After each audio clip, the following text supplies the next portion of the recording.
네, 그럼 여기서 검찰 취재 기자 연결해서 좀 더 자세한 소식 알아보겠습니다. 임찬종 기자.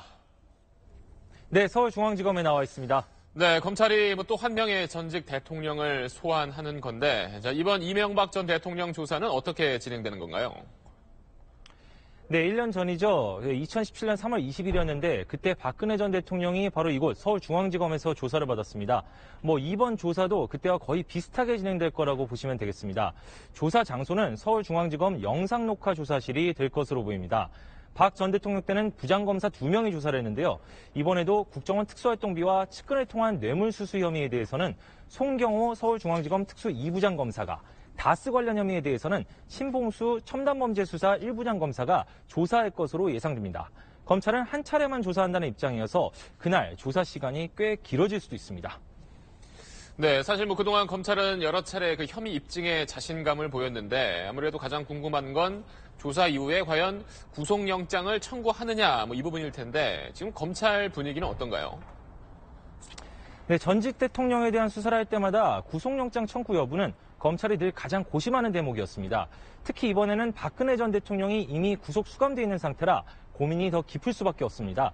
실제로 국정원 특수활동비 의혹만 불거진 수사 초기에는 구속 수사가 어렵지 않겠냐 이런 분위기가 분명히 있었습니다.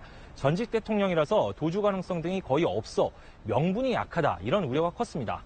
그러나 평창올림픽 개막 직전에 다스의 소송 비용 수십억 원을 삼성이 대납한 혐의에 대한 수사가 본격 시작되면서 분위기가 바뀌었습니다. 여기에 측근들을 통해 20억 원 이상 받은 혐의까지 불거지면서 언론에 공개된 뇌물 혐의 금액만 100억 원이 넘게 되자 이미 이 사건과 관련해서 구속된 다른 사람들과 형평성 때문에라도 구속영장 청구는 불가피한 것 아니냐 이런 목소리가 우세해지고 있습니다. 결국 이런 의견들을 종합해서 문무일 검찰총장이 구속영장 청구 여부를 최종 결정할 예정입니다. 네, 소환 조사할 때까지 검찰이 계속 고민을 하겠네요. 그리고 이제 마지막으로 하나만 더 물어보겠습니다. 내일 검찰이 이명박 전 대통령의 형인 이상득 전 의원을 소환한다고 했는데 이건 어떤 의미로 받아들여야 할까요? 네, 쉽게 말해서 이제 부를 사람은 검찰이 거의 다 불렀다 이렇게 보시면 되겠습니다. 이상득 전 의원은 국정원 특수활동비 수수 혐의로 이미 한 차례 조사를 받은 적이 있습니다.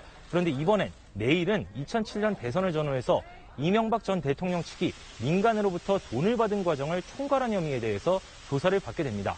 이로써 사실상 대부분의 조사가 마무리되고 내일 이후에 검찰은 다음 주 이명박 전 대통령에 물어볼 질문지 작성에 착수할 것으로 보입니다. 지금까지 서울중앙지검에서 SBS 임찬종입니다.